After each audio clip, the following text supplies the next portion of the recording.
Bayangkan ini, Anda sudah dapat judul skripsi yang oke, semangat menggebu-gebu untuk menyusun bab 2, landasan teori. Anda buka laptop, ketik kata kunci di Google Scholar, dan kelelahan. Banjir puluhan ribu hasil. Mana yang relevan? Mana yang kredibel? Bagaimana menyusunnya agar tidak sekadar jadi tempelan, kutipan, tapi benar-benar menjadi fondasi kokoh untuk penelitian Anda. Jika Anda pernah merasakan hal itu, Anda tidak sendiri. Fase pencarian jurnal ini seringkali terasa seperti berjalan di labirin tanpa peta. Tapi tenang, hari ini kita akan ubah kekhawatiran itu menjadi kepercayaan diri. Kita akan berjalan bersama, meninggalkan kebiasaan Google Scholar Diving, yaitu menyelam tanpa arah dan harapan menuju strategi yang sistematis dan efektif. Kita akan belajar bukan hanya cara menemukan jurnal, tetapi yang lebih penting, cara memilih, menganalisis, dan menyusunnya menjadi sebuah bab 2 yang kuat, kritis, dan benar-benar membumi, mendukung penelitian Anda. Mari kita mulai perjalanan kita untuk menguasai seni mencari jurnal, sehingga landasan teori Anda bukan lagi beban, melainkan senjata terkuat Anda dalam menyusun skripsi.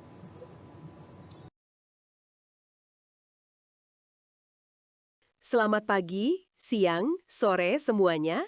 Selamat datang di sesi presentasi yang sangat penting bagi perjalanan skripsi Anda, yaitu panduan efektif mencari jurnal untuk bab 2 skripsi.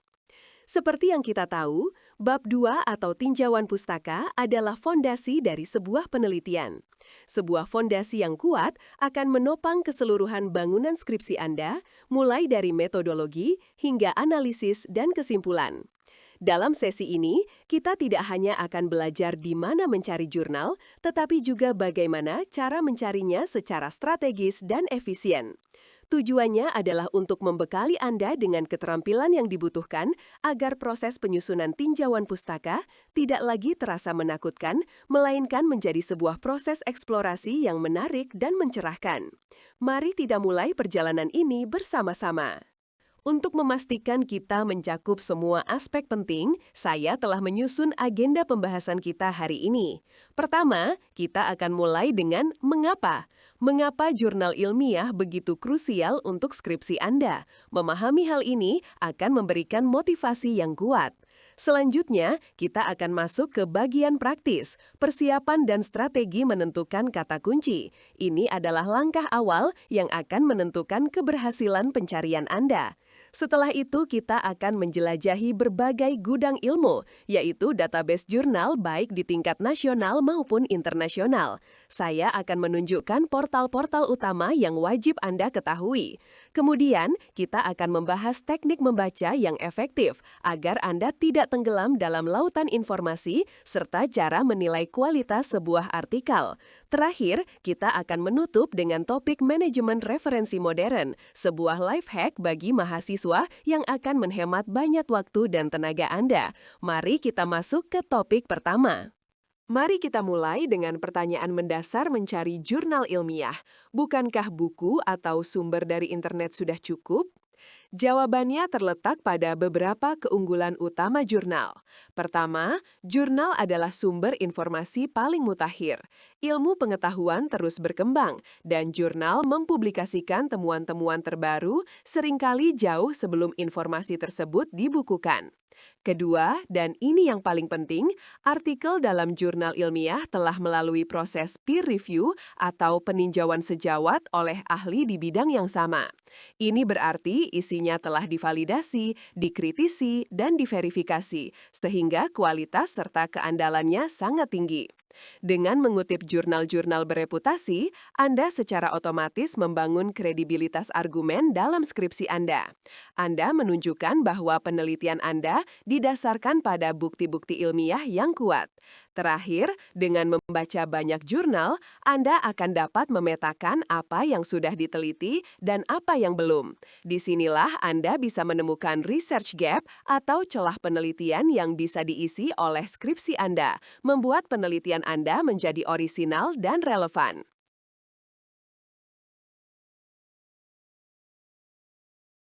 Pencarian yang baik dimulai dengan persiapan yang matang. Jangan langsung membuka Google dan mengetik judul skripsi Anda. Mari kita lakukan beberapa langkah persiapan terlebih dahulu. Pertama, pastikan Anda benar-benar memahami topik dan rumusan masalah Anda. Semakin spesifik pemahaman Anda, semakin terarah pencarian Anda nantinya. Kedua, pecah topik Anda menjadi variabel-variabel atau konsep-konsep kunci. Misalnya, jika topik Anda adalah pengaruh penggunaan media sosial terhadap kesehatan mental remaja, maka variabelnya adalah media sosial, kesehatan mental, dan remaja. Dari variabel tersebut, buatlah daftar konsep dan istilah utama yang terkait. Pikirkan sinonim atau istilah lain yang mungkin digunakan oleh peneliti lain. Terakhir, tetapkan batasan. Untuk menjaga relevansi, umumnya disarankan untuk fokus pada jurnal yang terbit dalam 5 hingga 10 tahun terakhir, kecuali jika Anda membahas teori-teori dasar yang klasik. Batasan lain bisa berupa wilayah geografis atau populasi tertentu. Sekarang kita masuk ke inti strategi pencarian keywords. Kata kunci adalah jembatan yang menghubungkan pertanyaan penelitian Anda dengan lautan artikel ilmiah yang tersedia. Mulailah dengan menggunakan variabel penelitian yang sudah Anda identifikasi sebagai kata kunci dasar. Ini adalah titik awal yang paling logis. Jangan berhenti di situ. Lakukan brainstorming untuk mencari sinonim dan istilah-istilah lain yang terkait. Satu konsep bisa dijelaskan dengan banyak kata. Misalnya, kepuasan pelanggan bisa juga disebut customer loyalty atau consumer satisfaction. Sangat penting untuk menggunakan kata kunci dalam bahasa Indonesia dan bahasa Inggris. Hal ini akan secara signifikan memperluas jangkauan pencarian Anda, memungkinkan Anda mengakses penelitian dari konteks nasional dan internasional. Sebagai contoh, jika Anda meneliti tentang UMKM, jangan hanya mencari dengan kata UMKM. Gunakan juga padanannya dalam bahasa Inggris, seperti SME, Small and Medium-Sized Enterprises, Small Business, atau terjemahan harfiahnya. Semakin kaya daftar kata kunci Anda, semakin besar peluang Anda menemukan jurnal yang relevan. Setelah memiliki daftar kata kunci, kita perlu tahu cara merangkainya, agar mesin pencari bekerja lebih cerdas untuk kita. Disinilah peran operator Boolean menjadi sangat penting. Pertama, gunakan tanda kutip ganda untuk mencari frasa yang sama persis. Misalnya, mencari kesehatan mental akan memberikan hasil yang lebih spesifik daripada mencari kesehatan mental tanpa tanda kutip, yang bisa saja menemukan artikel yang mengandung kata kesehatan dan mental secara terpisah. Kedua, gunakan operator AND untuk mempersempit pencarian dengan menggabungkan dua atau lebih konsep yang berbeda. Contohnya, siswa and motivasi belajar akan mencari dokumen yang mengandung kedua frasa tersebut. Ketiga, gunakan operator OR untuk memperluas pencarian dengan menyertakan sinonim atau istilah alternatif. Misalnya, dalam kurung remaja or adolescent, dalam kurung and media sosial, akan mencari artikel yang membahas media sosial pada remaja, baik yang menggunakan istilah remaja maupun adolescent. Terakhir, gunakan operator not untuk mengecualikan hasil yang tidak diinginkan.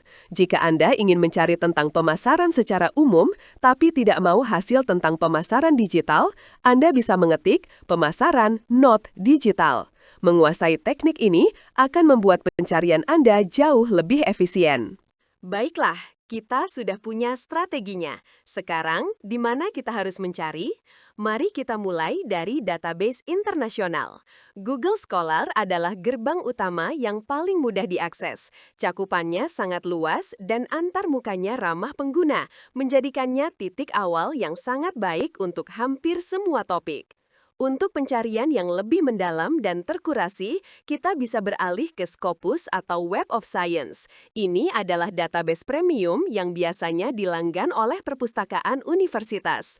Jurnal yang terindeks di sini umumnya memiliki reputasi yang sangat baik dan proses seleksi yang ketat.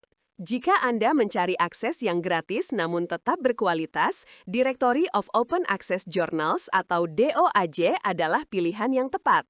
DOAJ mengindeks jurnal-jurnal akses terbuka yang telah melewati proses quality control sehingga Anda bisa mengunduh artikel secara legal dan cuma-cuma. Selain itu, banyak bidang studi memiliki database spesifiknya sendiri. Contohnya PubMed untuk bidang kedokteran dan kesehatan atau IEEE Explore untuk bidang teknik dan komputer. Cari tahu database utama di bidang Anda. Selain sumber internasional, jangan lupakan kekayaan penelitian dalam konteks Indonesia yang bisa kita temukan di database nasional. Ini sangat penting, terutama jika penelitian Anda berfokus pada isu-isu lokal. Sinta, yang dikelola oleh Kemdikbudristek, adalah portal utama untuk melihat pemeringkatan dan kualitas jurnal ilmiah di Indonesia. Anda bisa mencari jurnal berdasarkan bidang ilmu dan melihat peringkat akreditasinya dari Sinta 1 hingga Sinta 6. Selanjutnya adalah Garuda. Ini adalah portal raksasa yang mengumpulkan dan menyediakan akses ke ribuan artikel, jurnal, dan proceeding dari seluruh Indonesia. Ini adalah tempat yang sangat baik untuk mencari penelitian berkonteks lokal. Ada juga Indonesia One Search atau EOS, sebuah portal pencarian terpadu dari Perpustakaan Nasional yang memungkinkan Anda mencari di berbagai koleksi perpustakaan, universitas, dan lembaga riset di Indonesia secara bersamaan. Terakhir, jangan lupa untuk mengunjungi portal e-jurnal atau repositori institusional dari universitas-universitas terkemuka di Indonesia. Seringkali mereka memiliki koleksi skripsi, tesis, dan jurnal yang sangat relevan. Setelah Anda memasukkan kata kunci dan mendapatkan ratusan atau bahkan ribuan hasil, langkah selanjutnya adalah menyaringnya. Tidak mungkin membaca semuanya. Langkah pertama yang paling mudah adalah menggunakan filter tahun publikasi. Batasi hasil Anda pada 5-10 tahun terakhir untuk memastikan informasi yang Anda dapatkan masih relevan dan mutakhir. Selanjutnya, jangan langsung mengunduh semua PDF. Lakukan seleksi cepat dengan hanya membaca judul dan abstraknya. Dalam beberapa detik, Anda seharusnya sudah bisa memutuskan apakah sebuah artikel berpotensi relevan atau tidak. Sambil melakukan itu, perhatikan juga nama penulis dan jurnalnya. Apakah ada penulis yang namanya sering muncul? Apakah jurnal tersebut terlihat bereputasi? Ini bisa menjadi petunjuk kualitas. Salah satu fitur yang sangat berguna di Google Scholar adalah cited by atau dikutip oleh. Jika Anda menemukan satu artikel yang sangat bagus, klik fitur ini untuk melihat artikel lebih baru yang mengutipnya. Ini adalah cara yang sangat efektif untuk melacak perkembangan sebuah topik penelitian. Salah satu fitur yang sangat berguna di Google Scholar adalah cited by atau dikutip oleh. Jika Anda menemukan satu artikel yang sangat bagus, klik fitur ini untuk melihat artikel lebih baru yang mengutipnya. Ini adalah cara yang sangat efektif untuk melacak perkembangan sebuah topik penelitian. Menemukan artikel saja tidak cukup. Kita harus memastikan artikel yang kita gunakan berkualitas dan dapat dipertanggungjawabkan. Berikut adalah beberapa pertanyaan untuk memandu Anda. Pertama, periksa kredibilitas jurnalnya. Apakah jurnal tersebut terindeks di database bereputasi seperti Scopus untuk internasional atau memiliki peringkat Sinta yang baik untuk nasional? Ini adalah saringan kualitas pertama. Saat Anda membaca artikelnya, perhatikan bagian metodologinya. Apakah penulis menjelaskan secara transparan dan rinci bagaimana mereka melakukan penelitian, mengumpulkan data, dan menganalisisnya? Metodologi yang lemah menghasilkan kesimpulan yang lemah. Selanjutnya, evaluasi argumen yang dibangun. Apakah klaim-klaim yang diajukan oleh penulis didukung oleh data, bukti, dan sitasi yang kuat, atau hanya berupa opini? Artikel ilmiah yang baik selalu berbasis bukti. Dan yang terpenting, setelah semua penilaian teknis itu, tanyakan pada diri Anda, apakah isi artikel ini benar-benar relevan dan berkontribusi langsung pada jawaban atas rumusan masalah skripsi saya? Relevansi adalah kunci utama. Membaca jurnal ilmiah membutuhkan strategi khusus agar efisien. Salah satu metode yang populer dan efektif adalah SQ3R. Langkah pertama adalah survei. Jangan langsung membaca dari kata pertama. Lakukan pemindaian cepat. Lihat judulnya, baca abstraknya dengan saksama, perhatikan judul-judul subbab atau heading, dan langsung lompat ke bagian kesimpulan. Dalam 5 menit, Anda seharusnya sudah punya gambaran besar tentang artikel tersebut. Selanjutnya, question. Sebelum membaca secara mendalam, ajukan beberapa pertanyaan kunci dalam benak Anda. Apa tujuan utama penelitian ini? Metode apa yang mereka gunakan? Apa temuan utamanya? Kemudian, read. Sekarang, bacalah artikel tersebut secara aktif dengan tujuan untuk menjawab pertanyaan-pertanyaan yang sudah Anda siapkan tadi. Fokus pada bagian pendahuluan, metodologi, dan pembahasan. Setelah selesai membaca, lakukan recite atau recall. Tutup artikelnya dan coba jelaskan kembali poin-poin pentingnya dengan bahasa Anda sendiri. Ini adalah tes pemahaman yang sangat efektif. Terakhir, review. Tinjau kembali artikel dan catatan yang telah Anda buat untuk memastikan tidak ada informasi penting yang terlewat. Dengan metode ini, Anda membaca dengan lebih aktif dan terstruktur. Salah satu kesalahan terbesar mahasiswa adalah mengunduh puluhan file PDF lalu membiarkannya menumpuk di folder download. Ini resep untuk kebingungan. Kita perlu sistem pencatatan yang baik. Salah satu cara terbaik adalah dengan membuat matriks literatur, yang pada dasarnya adalah sebuah tabel di Excel atau Google Sheets. Setiap baris mewakili satu artikel yang Anda baca. Kolom-kolom dalam tabel ini bisa Anda sesuaikan, tapi umumnya berisi informasi kunci seperti judul artikel, nama penulis, tahun terbit, teori utama yang digunakan, metodologi penelitiannya, hasil atau temuan utamanya, serta keterbatasan penelitian yang diakui oleh penulis. Saat mengisi matriks ini, biasakan diri Anda untuk melakukan parafrase, yaitu menuliskan kembali ide dari sumber dengan kata-kata Anda sendiri. Hindari copy-paste mentah-mentah untuk melatih pemahaman dan menghindari plagiarisme sejak dini.